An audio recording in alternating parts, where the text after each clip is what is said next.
All right, folks, we're back with part 2 of our interview with Rick Ungar. And, of course, you watch him on SiriusXM, Steele and Ungar, Saturdays, 11 a.m. And you don't watch him, you listen to him.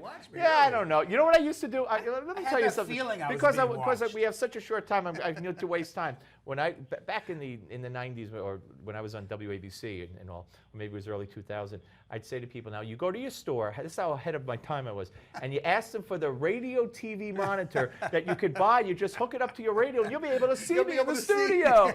And I would get calls. Yeah, I've heard about your audience. They probably believed it. I was going to say, some people called in and said, smart, so I tried and I couldn't get it. Anyway, all right, the Supreme Court decision, actually number 1 announced today was the unions, the healthcare workers, and the court saying that not only do the healthcare workers not have to join that union, but they're willing to address even further restrictions on joining a union. So what's your take on that? This, look, I mean, I'm a union supporter, so I'm not entirely happy with the decision, because it will have a huge impact on the unions. But at least this one, you could see and argue both sides of this. You really could. I understand the argument that was put forth by the plaintiffs. I mean, there is a reasonable argument that your First Amendment rights are being abridged when you're forced to associate with something you don't want to associate with. On the other hand, there's something that we call the freeloader rule in the unions, which is allowing people who aren't members but are in the same workplace to get the benefits of union representation and everything that comes with it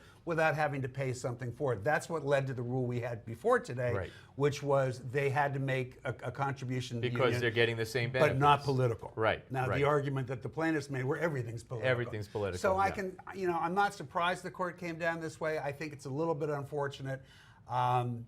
The simple truth is we're down to, I think, under 6% of private industry unions, employees being represented by unions. I'm not a huge fan of public unions. I do see the problem of giving lots of money to a candidate who wins and then sits across the negotiating table from you. I get it. I wish that we put more focus on the private unions and maybe see them elect leaders that are a little better. All right, fair enough. We got 30 seconds. So Obama blaming the irresponsible Republicans today and saying, hey, I'd love to have a solution. Just pass legislation. If you don't, I'll have to do it for you. That's not kind of how we work. We got 20 seconds. Well, it all depends what he does and if it does fall within the executive powers. I know everybody is quick to go, oh, he's being an imperial president. Well, he's 12 times a 9-0 decision against him.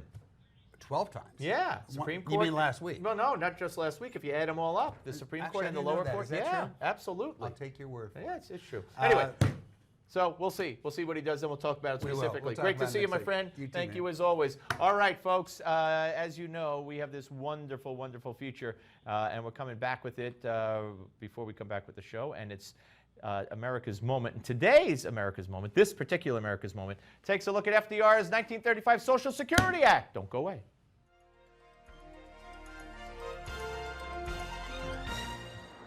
Today, a hope of many years standing is in large part fulfilled. The Social Security Act of 1935 was the cornerstone of President Franklin Delano Roosevelt's New Deal agenda, a program designed to ease the burden of old age by providing a continuing income to those 65 and older, benefits to those unemployed, and protections and assistance to disabled children. At the time, the program was limited in scope since the average American's lifespan in 1940 was just 63 years. But in the dark days of the Great Depression, FDR offered comforting words to a nation emerging from the nation's worst economic crisis in its history, the Great Depression.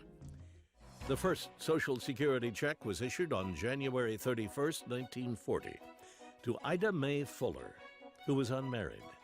A school teacher and legal secretary, Fuller worked only 3 years under the new Social Security law, earning her a check in the amount of $22.54. Today, the average Social Security recipient receives a monthly check of $1,294, and the law was amended in 1956 to include disability benefits to those who qualify. The program was originally designed as a pay-as-you-go, self-funding trust fund, with equal contributions being made by both the employer as well as the employee, as demonstrated in this 1940 film. As soon as you get the card, show it to your employer. He'll need it on payday, for he must deduct from your salary 1.5% of your earnings as your share of the cost of Social Security. The plan remains essentially the same today, but the system has a rocky road ahead. In 1950, 16 employees paid into the Social Security system for every one retiree. Today, 3 workers pay in per retiree, and within 2 decades, just 2 workers will pay to support each retiree. Still, since its beginning, hundreds of millions of Americans have and continue to benefit from the program. For Newsmax TV, I'm Bill Curtis, and this is an American Moment.